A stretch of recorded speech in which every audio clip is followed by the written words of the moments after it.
Indiana Newsdesk is made possible in part by Maller-Grodner Attorneys, providing legal services to clients and the community. Understanding, expertise, results. Bloomington and Indianapolis. LawMG.com. IU Center for Rural Engagement, extending IU Bloomington resources to improve Hoosier lives in partnerships with communities and organizations. Rural.indiana.edu. Smithville Fiber Internet Security Solutions and Voice in Southern Indiana. More information at smithville.com. Bunger and Robertson Attorneys at Law, utilizing 75 years of experience, knowledge, and resources to help individuals and families recover in personal injury matters. Information at lawbr.com. And by WTIU members. Thank you. Coming up on Indiana Newsdesk. Local leaders say Governor Mike Braun's proposed property tax reform would cripple their municipal services. Police and fire salaries are 82% of our general fund. The reform proposal would also eliminate nearly $2 billion in funding for school districts over the next 3 years. Fewer and fewer people are entering the teaching profession. I spoke with administrators about what they're doing to fight this trend. It's a really stressful job. We're getting teachers to do more with less time. We've added over the last 20 years lots of things to teachers' plates. And the Indiana DNR is considering how many bobcats will allow to be trapped in the state under a new guideline that will take effect in July.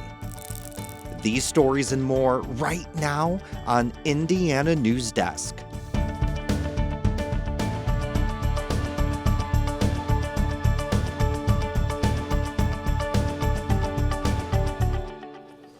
Welcome to Indiana Newsdesk. I'm Joe Wren.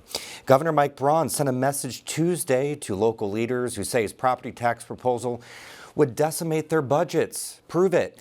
Braun hosted citizens in his office to highlight the need for relief as mayors testified at the State House that Braun's proposal would mean slashing vital services.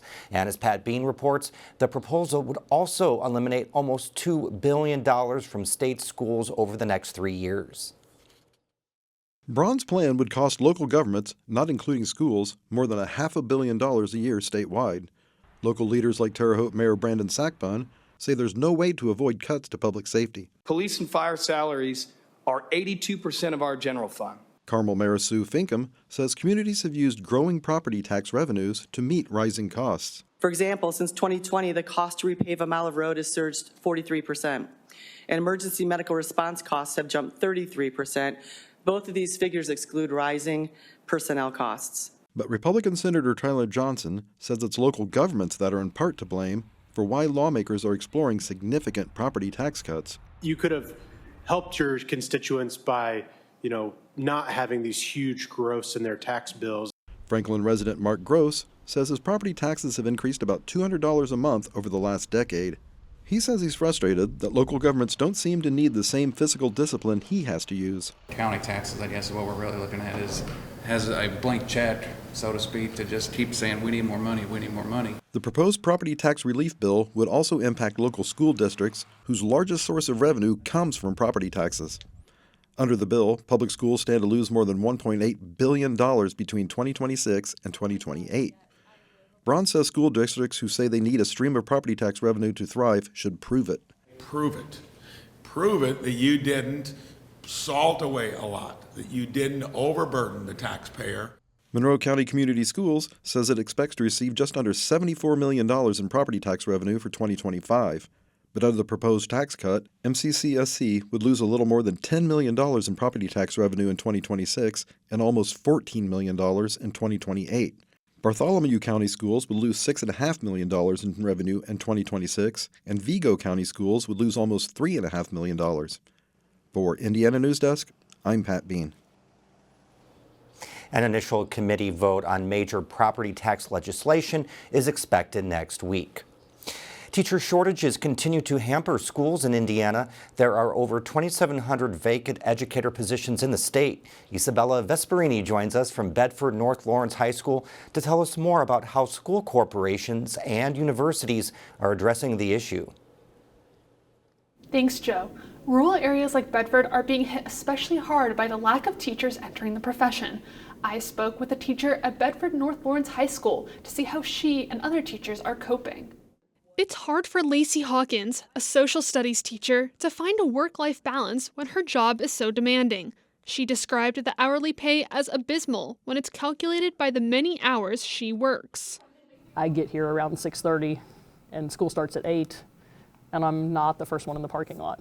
Like, I pull in and there's a half dozen cars in the small lot where I park. And so I know, and same thing when I leave, like sometimes I leave after dark and there's still cars in the parking lot. Bedford's high school is missing a Spanish teacher. Finding math and science teachers is also a challenge. Even though teacher salaries within the district have gotten closer to the state average, vacancies often attract only 1 or 2 applicants. When Hawkins started teaching 15 years ago, the field was much more competitive. I went through 2 rounds of interviews to get my job.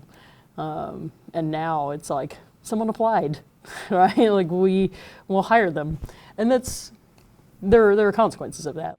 Among the state's vacant educator positions, which range from administration to school operations, more than 1,400 are teaching-specific roles.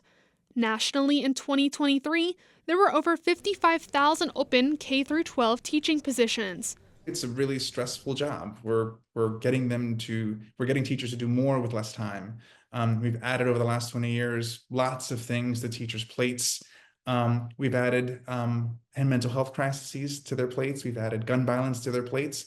To account for the open teacher positions, Hawkins says they combine classes or outsource and find an online teacher, often from the staff of Vincennes University or Indiana State University. And that's frustrating for those kids, because they like the human interaction and the ability for a teacher to be in the room doing things, manipulating things, and setting up simulations and things like that.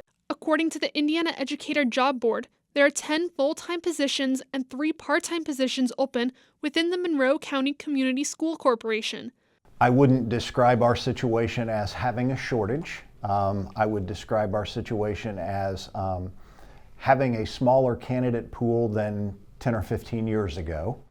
MCCSC offers various benefits, professional development opportunities, and instructional coaches to help support and retain teachers. Many students from IU School of Education also go on to teach in MCCSC schools, helping fill open positions. But turnover for young teachers is relatively high. Those individuals, after 2 or 3 years, sometimes will make the decision to relocate. They'll move back closer to home. They'll move to a location where a significant other has a job. Salaries within the corporation are competitive. For the 2023-24 school year, MCCSC's starting salary for a teacher with a Bachelor of Science was $52,150 and $55,275 for a Master of Science. Those salaries increased nearly $5,000 for the 2024-25 school year.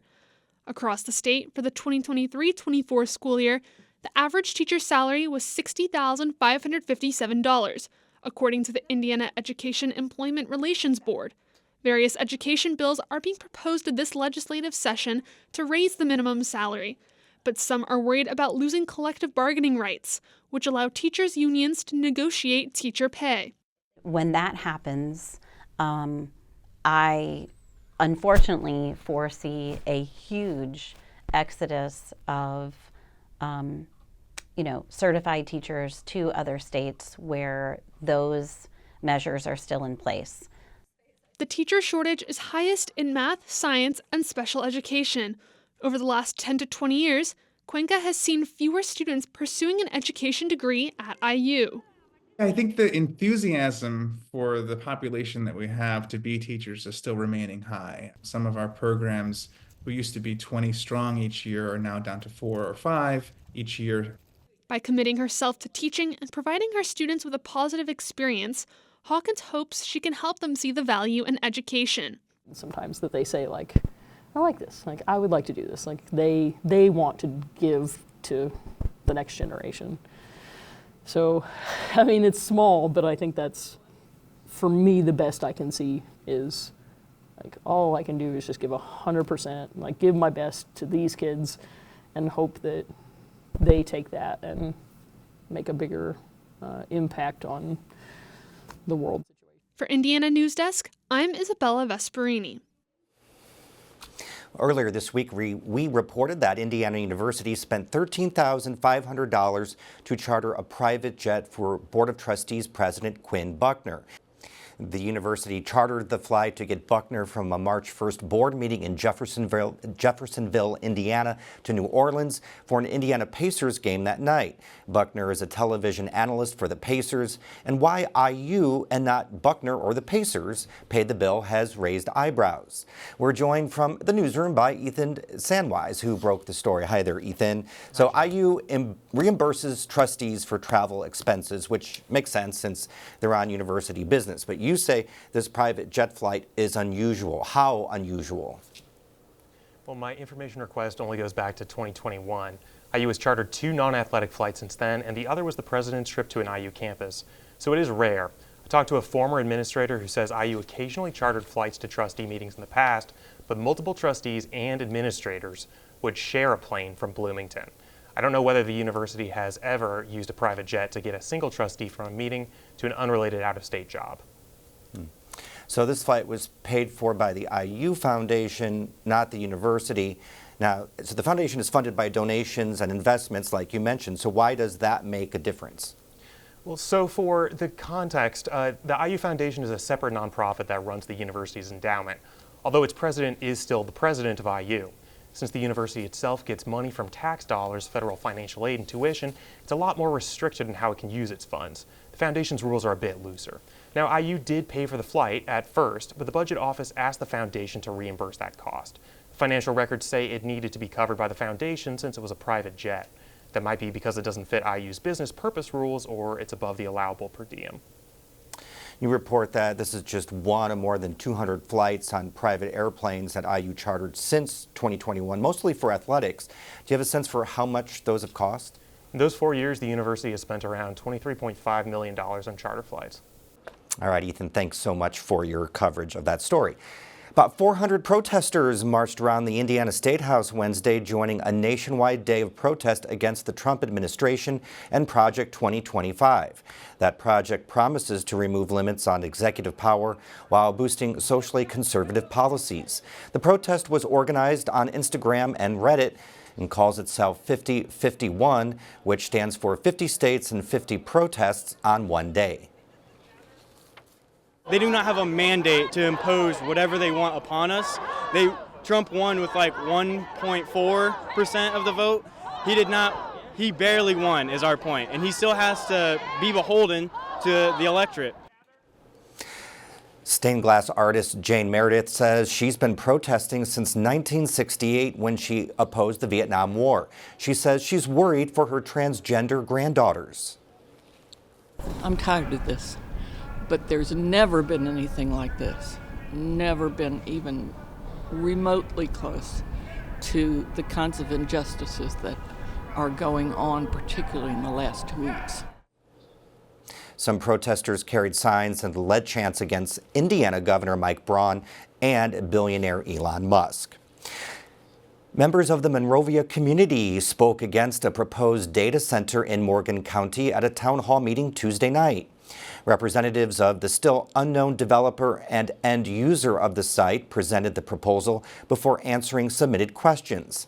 Many questions received non-specific answers, which led to an angry reaction at the meeting.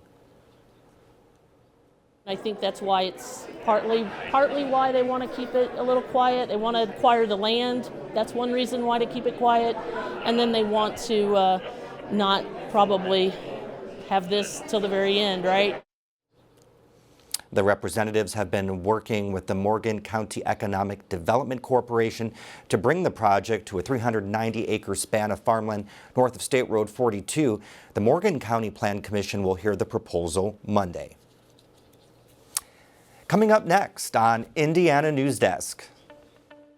The Indiana Department of Natural Resources is considering new rules for how many bobcats can be trapped in the state. And McCormick's Creek has set up a station where visitors can submit photos to track the park's recovery from a devastating tornado. These stories and more right here on Indiana Newsdesk. To what do I owe this pleasure? It's showtime! It's what I love doing. Your love for your little boy shines out. This story is mine, and no one is going to tell it but me. We need an undercover operation. Starting to enjoy myself.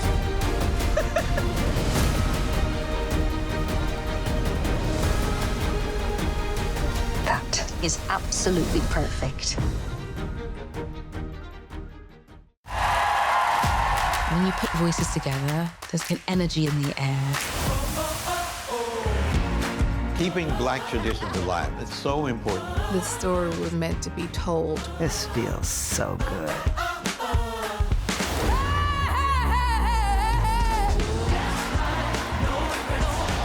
Black people can also have those stories too.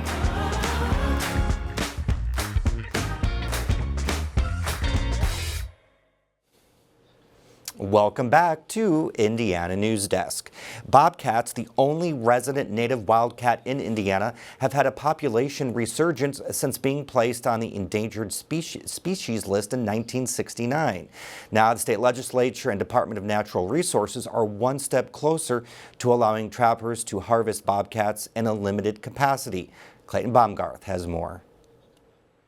Though bobcats have been spotted as far north as St. Joseph County, they're most common in the southernmost portion of the state where Indiana meets Kentucky.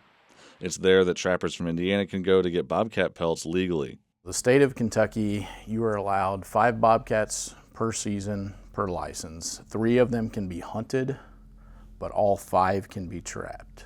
Through a new rule being considered by the DNR, a bobcat trapping season would be allowed in 40 southern Indiana counties that would allow 1 bobcat per trapper and a statewide harvest cap of 250. It's a much more restrictive harvest than what is allowed in states such as Kentucky, Tennessee, Arkansas, and more. You're allowed to harvest as many as you want to, and to be quite frank with you, I've been in some of those states and our population is higher than those states.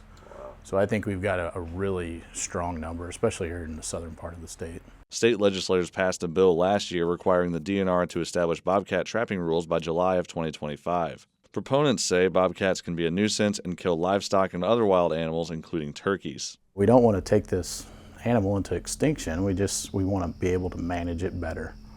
And I think the DNR has started with a good way to do that. Though Ernie himself hasn't had those issues with bobcats, he does see them often on his property. I've been turning them loose for 10, 12 years now. It was cool the first time, then got old quick.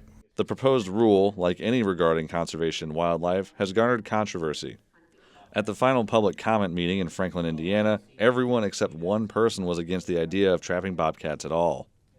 The one person in favor felt the rule doesn't go far enough. The only objection to the ruling is I think it's too little.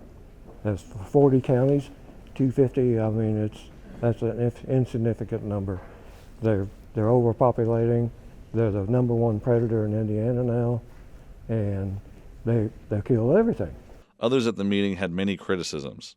Some said the rule is only being made to benefit trappers at the expense of actively harming a rare species. We recently did a study, public opinion survey, that showed that over 75% of people in the state of Indiana across all political demographics oppose trophy hunting of bobcats. Most expressed concern that the DNR has not released enough evidence that the bobcat population could survive more than a few years of this level of trapping. It's a recovering population here in the state of Indiana, and so we just need more information before we know how many bobcats we could sustainably take here in Indiana before we just start opening up a season for trapping. Others said that bobcats provide a key role in the food chain. They regulate the populations of small mammals, such as the white-footed mouse, which is a primary vector of Lyme disease.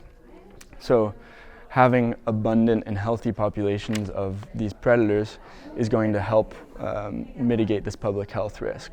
Libke also says that the underlying claim made by the legislator that bobcats hunt turkeys simply isn't true. In fact, the DNR themselves have published on their webpage a statement saying that they have never in all of Indiana research documented a bobcat preying on a turkey.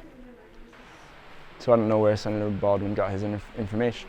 On the page Libke is referring to, the DNR says that though research did not document wild turkey consumption by bobcats, they would eat a turkey if they managed to catch one. The DNR's challenge is estimating the population of a wild animal, which is difficult and expensive. Libke says some of the papers DNR cites are under a paywall and that they should be made public so others can analyze it. What I ask of the DNR and the NRC is to make this data and make this analysis available to the public so that scientists like myself can scrutinize this model and make sure that we're not going to cause irreversible damage to our bobcat populations. Now that the public comment period is closed, the DNR and NRC will review what they received on the rule and decide whether to change it before it becomes official on July 1st. For Indiana Newsdesk, I'm Clayton Baumgarth. If the new rule is approved, the first bobcat trapping season would begin this fall. Now for more headlines from around the State House. The Indiana Senate approved a bill Thursday to ban diversity, equity, and inclusion initiatives in state government and public schools. The legislation, a combination of two bills advanced by a Senate committee, says that state agencies may not give preferential treatment to anyone based on race, sex, color, or ethnicity. Critics say it's designed to instill fear and will undo generations of progress. Eliminating DEI means turning a blind eye to these disparities. It means pretending that biases does not exist. The Senate approved the bill by a 34-13 vote. The measure now heads to the House. A controversial civics bill that would promote fostering a national identity by teaching some topics and prohibiting others received little support from a Senate committee Wednesday. The bill's author says it's necessary because young Americans don't have pride in their country. The next generation is not cherishing the founding principles that we view and derive our liberties from. What's going to happen to our country? What's going to happen to our nation? The bill's opponents say they worry it will have a chilling effect that will prevent teachers from discussing history like segregation or slavery. A bill that could change the way food and beverage tax revenue is distributed in Monroe County is moving through the State House. House Bill 1080 would pave the way for the town of Ellettsville to collect revenue from the Monroe County food and beverage tax equal to 50% of the revenue collected outside the city of Bloomington. Now, Ellettsville would receive an estimated $245,000 in revenue next year.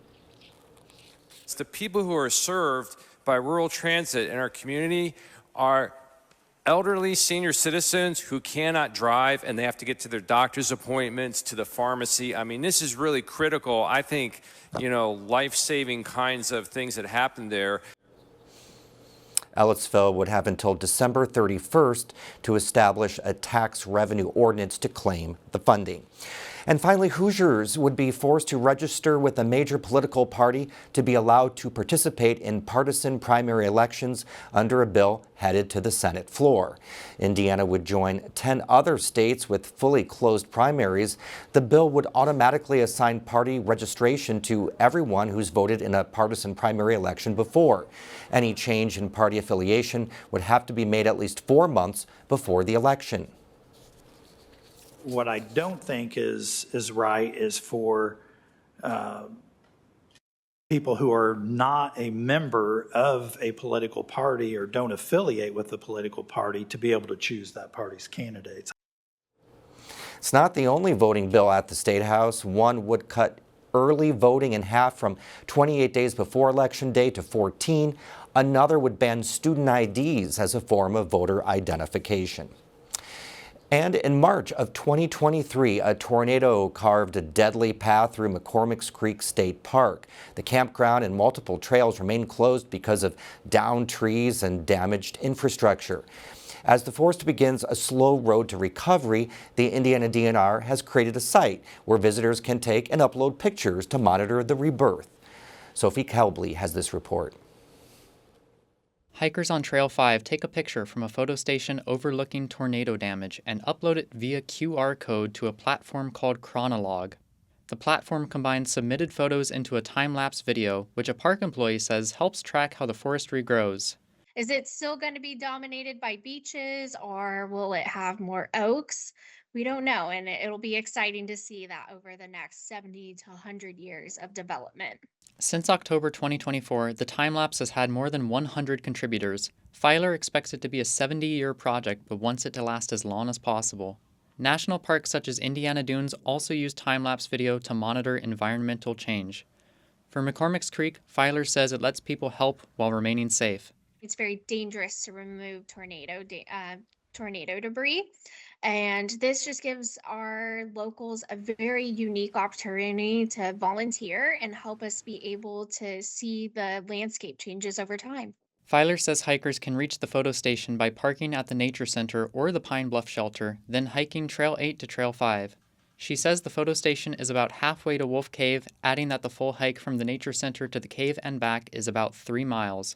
For Indiana Newsdesk, I'm Sophie Kelbley.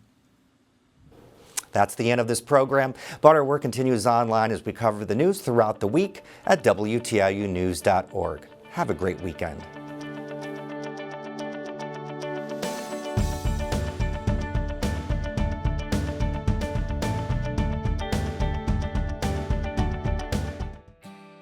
Indiana Newsdesk is made possible in part by Maller-Grodner Attorneys, providing legal services to clients and the community. Understanding, expertise, results. Bloomington and Indianapolis. LawMG.com. IU Center for Rural Engagement, extending IU Bloomington resources to improve Hoosier lives in partnerships with communities and organizations. Rural.indiana.edu. Smithville Fiber Internet Security Solutions and Voice in Southern Indiana. More information at smithville.com. Bunger and Robertson Attorneys at Law, utilizing 75 years of experience, knowledge, and resources to help individuals and families recover in personal injury matters. Information at lawbr.com. And by WTIU members. Thank you.